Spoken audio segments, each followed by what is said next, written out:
Legal notice?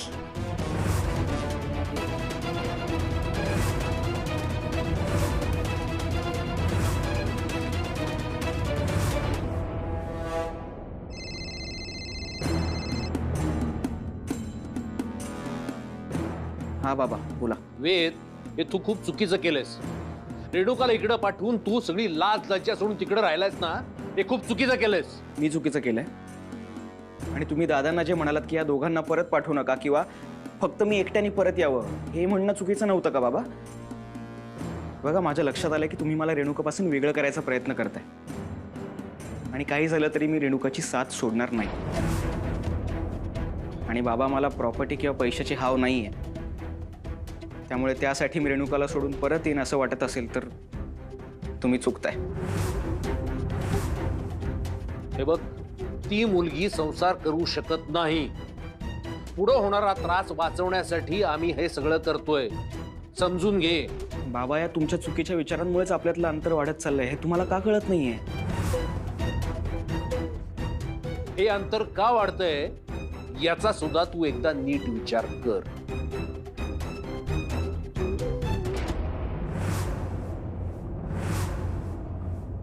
म्हणजे अशा प्रकारे तू आमच्या कुटुंबाची वाट लावायची ठरवली असत. एक स्त्री असून तू हे विसरतेस की लग्नानंतर आई वडिलांच्या घरचे नियम विसरून सासू सासऱ्यांच्या घरच्या नियमाप्रमाणे स्वतःला बदलावं लागतं. अब तिला स्वतःला कुठे बदलायचंय? तिला तर आपल्याला बदलायला लावायचंय.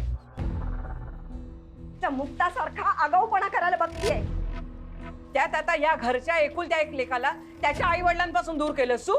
हो, असं काय करताय? तुम्हीच म्हणत होतात ना की दोघेही वेगळे राहा, जिकडे राहायचंय तिकडे राहा, पण घरी परत येऊ नका असं. मग आता मी परत येऊ नये म्हणून स्वतःच्या मुलाचा त्याग करायची सुद्धा तयारी दाखवली होती तुम्ही. मग असा कसा अचानक पाजर फुटला? बघा ना, तुमचं नशीब केवढं फुटकंय.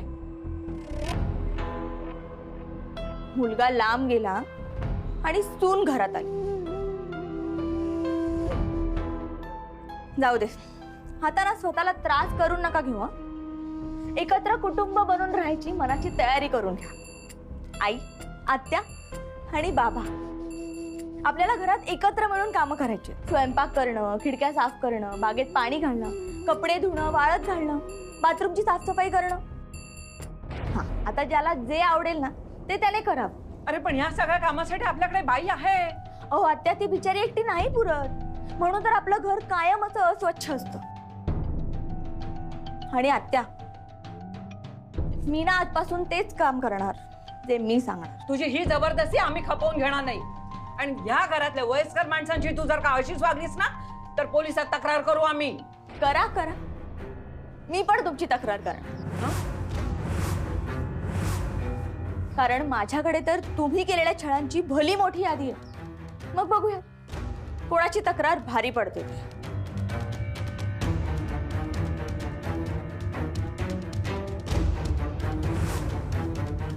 मला वाटतं विषय वाढवण्यापेक्षा आपण आपापली कामं निवडावीत. मी तर जेवण बनवणार आणि तुम्हाला सगळ्यांना हेल्दी आणि यमी भाज्या खाऊ घालणार. बाकी तुम्ही तुमची कामं वाटून घ्या. आत्या, तुम्ही ना बाथरूम साफ करा. कारण मला माहिती आहे की अमेरिकेत तुम्ही हीच कामं करायची आहात.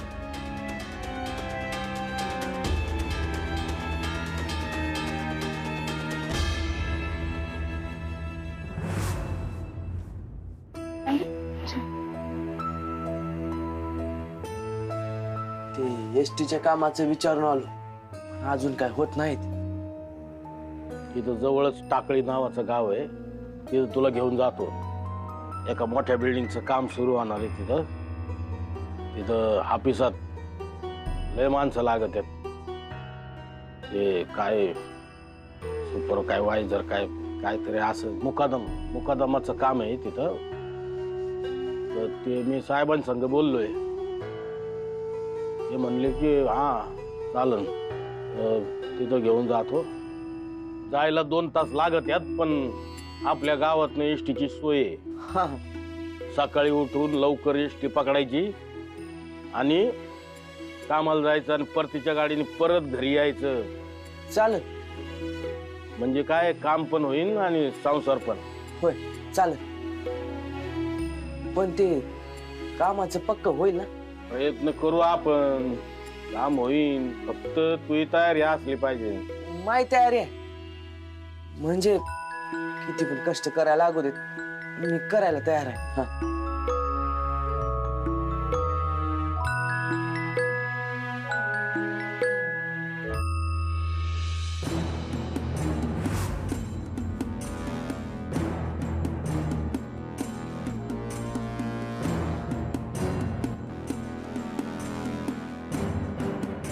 अरे मूर्ख माणसा, तुला काही अक्कल आहे का? आ सगळ्या चिखलाचे पाय घेऊन घरात आलास? अगं बागेत काम करताना चिखलाचे पाय नाही तर का सोन्याचे पाय घेऊन येऊ का? अरे पण मग पाय बाहेर धुवायचे ना. मी काय दिवसभर लादी पुसत बसू का? एवढ्या चिडायला काय झालं? दिसत नाही का सगळ्यात जास्त मेहनत तर तेच घेत आहेत. मग वा वा. आणि काय हो, परत लादी पुसायला लागली तुम्हाला? तर काय हात झिजणार होते तुमचे? अरे परमेश्वरा, बघतोयस ना कशी बोलते तिथे.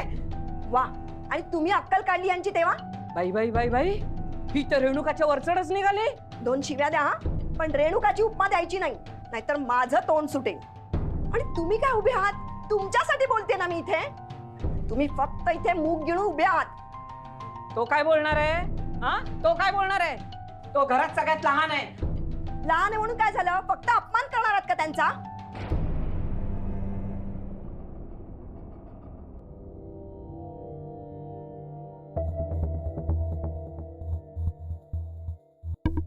हे काय, तुमचे चेहरे का पडले तसे? तुमच्या उदास आणि तेज हरवलेल्या चेहऱ्यावर परत आनंद उत्साह आणण्यासाठी ना मी घेऊन आले आहे ही चायनीज डिश आणि सुशी. हे काय विचित्र बनवलंय? आणि हे खायचं कसं? तोंडाने. आई, तुम्हाला ना हा पदार्थ नक्की आवडेल. नाही, पण आम्ही नेहमी खातो तशी भाकरी भाजी भात असं काही असतं ना तर जमलं असतं. बाबा, आता तुम्हाला जे आवडतं मी तेच बनवत राहिले तर समानता कशी येणार? समानतेची तत्व शिकण्याची सुरुवात आपण खाण्यापासून करायला पाहिजे ना.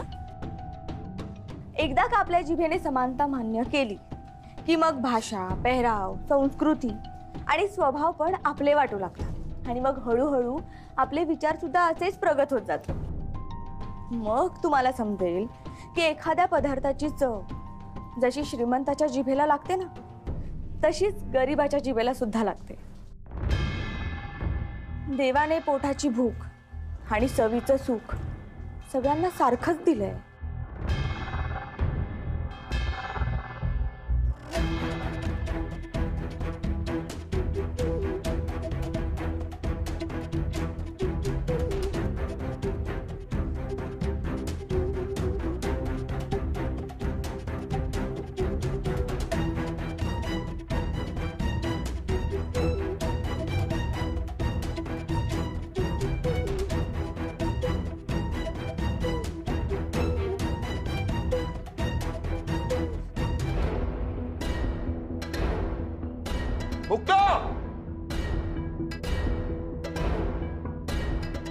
रावसाहेबाला काय झालं? काय माहित, जाऊन बघते.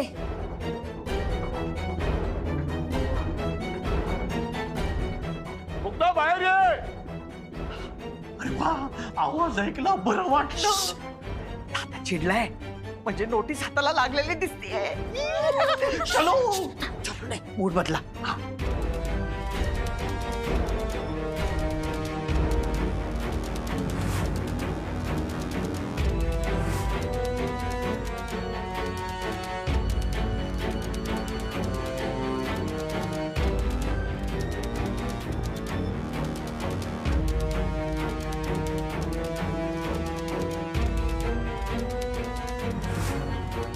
दादा, अरे काय झालं सांगशील का?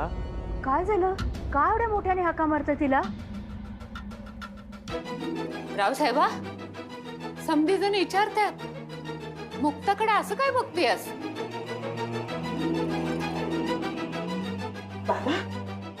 दादा हे काय झालं का काय इतका ओरडत आलास? ज्या मुलीला मी माझी आदर्श सून मानली तिचे हे प्रताप बघा.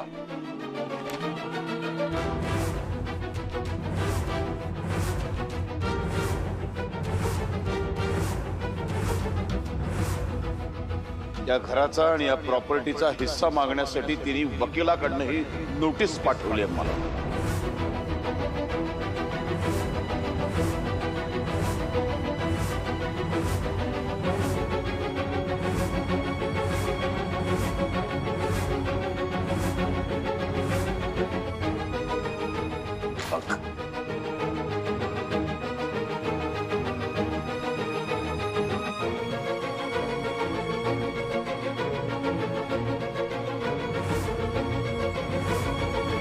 मी जे म्हणायचो ना, गरीब भिकारडे शेवटी पैशाच्याच पाठीमाग लागतात. सिद्ध करून दाखवलं असतं. आणि हीच भीती मला वाटत होती आणि म्हणूनच हिला सून म्हणून घरामध्ये आणायला माझा विरोध होता.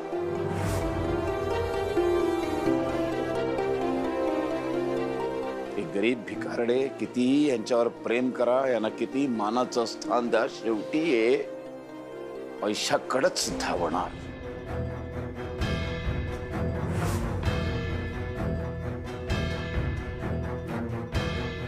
हिने जो काय घरच्यांना जीव लावला होता ना, जे काय माझ्यावरती सासऱ्यावरचं प्रेम उलटू चाललं होतं, हे सगळं नाटक होतं. नाटक.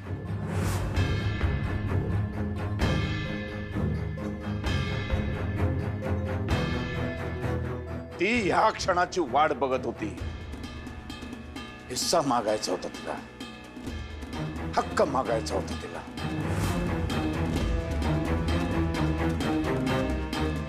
वर या नोटिसीमध्ये काय लिहिलं माहितीये? हे घर, ही प्रॉपर्टी रावसाहेबांनी स्वतःच्या मेहनतीने उभी केली आहे. त्याच्या दुसऱ्या कोणाचाही अधिकार असू शकत नाही, फक्त त्यांच्या मुलांचा. म्हणजे कोण? रेणुका आणि सारंग. आणि सारंगची ही बायको, म्हणून हिला हिचा आणि सारंगचा हिस्सा हवा.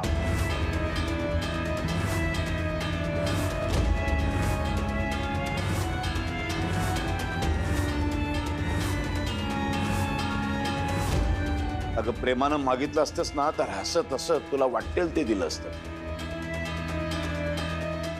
पण तुला प्रॉपर्टीतला हिस्सा हवा होता. ठीक आहे, वकिलाकडनं नोटीस पाठवलीस नाही.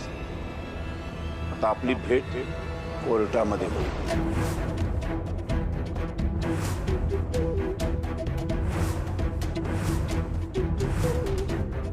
नाही तुला आणि तुझ्या कुटुंबाला रस्त्यावरती भीक मागायला लावली ना, तर रावसाहेब नगरकर नाव नाही लावणार.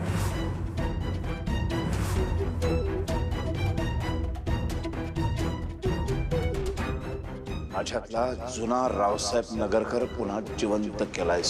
लक्षात ठेव, तुझी विल्हेवाट लावल्याशिवाय थांबणार नाही.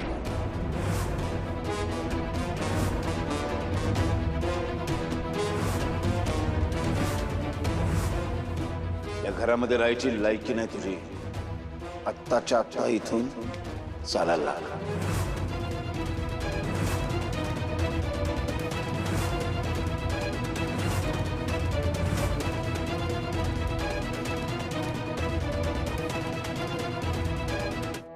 ऐकू आलं नाही काय?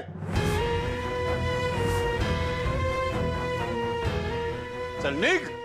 दादा बस, दादा म्हणायचा अधिकार गमावलायस तू. चालायला लाग. चल निघा.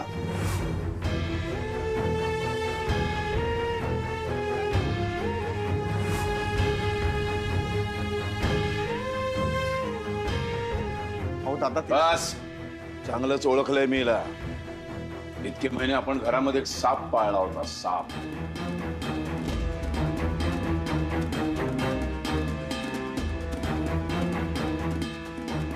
निघ निघ. दादा दादा एक मिनिट. मुक्ता, हे नोटीस वगैरे हे सगळं खरं आहे? तू केलंस का हे सगळं? अरे भाऊ, तिला काय विचारतोयस? अहो तिला बोलू तर द्या. तिचा चेहरा वेगळंच काहीतरी सांगतो. बोलू द्या ना आधी तिला. मुक्ता, मुक्ता अगं बोल, तू पाठवलीस का ही नोटीस? नाही नाही, मुक्ता असं करूच शकत नाही. काहीतरी मोठा घोळ आहे.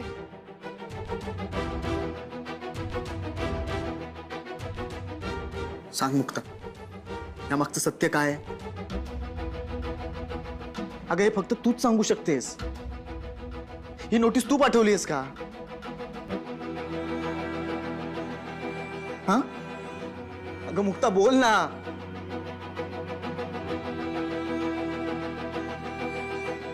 मुक्ता,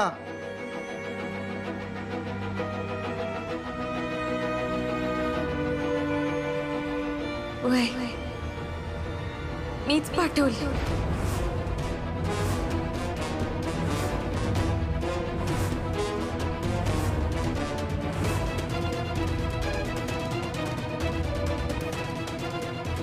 येते मी.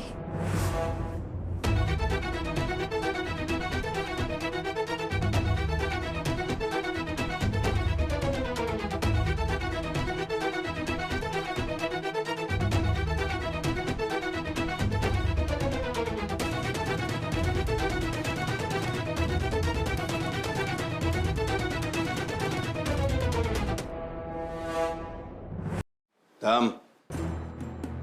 मुक्ता थांब. तू कुठे निघालास? एवढं सगळं घडल्यानंतर सुद्धा हवे का तुला ती बायको म्हणून? अरे जी बाई घराचा सर्वनाश करायला निघाली ती तुला बायको म्हणून हवी आहे? जरा डोळे उघडून परिस्थितीकडे बघ. सत्य काय ते कळेल तुला. आता मला प्लीज अडवू नका.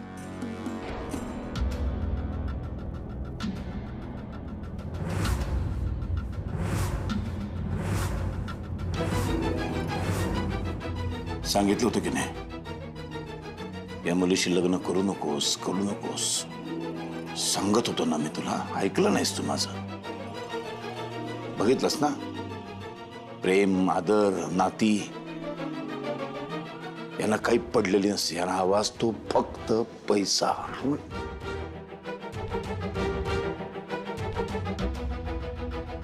आता तिच्यासाठी जर एक पाऊल जर या घराच्या बाहेर टाकलंस ना, तर तंगड तोडून हातात देईन मी.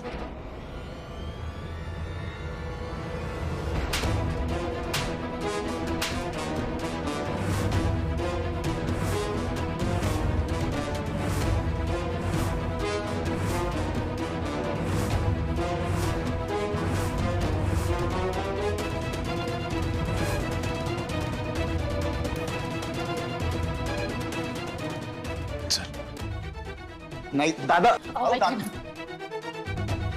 कोणीही मध्ये यायचं नाही हा आता. बस बस. दादा ऐका. अहो दादा मुक्ता. अहो दादा. दादा ऐका.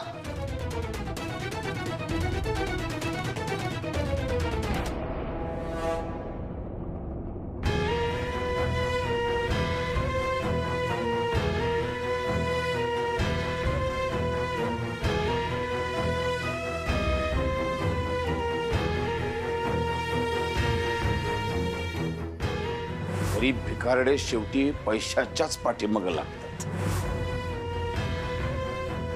वकिलाकडनं नोटीस पाठवलीस ना, आता आपली भेट कोर्टामध्ये होईल.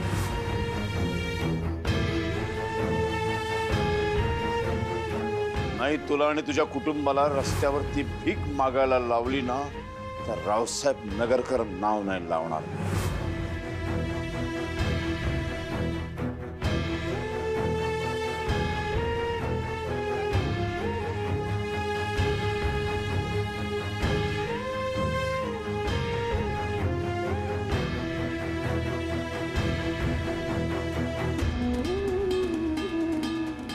चांगलंच ओळखलंय मीला. इतके महिने आपण घरामध्ये एक साप पाळला होता, साप.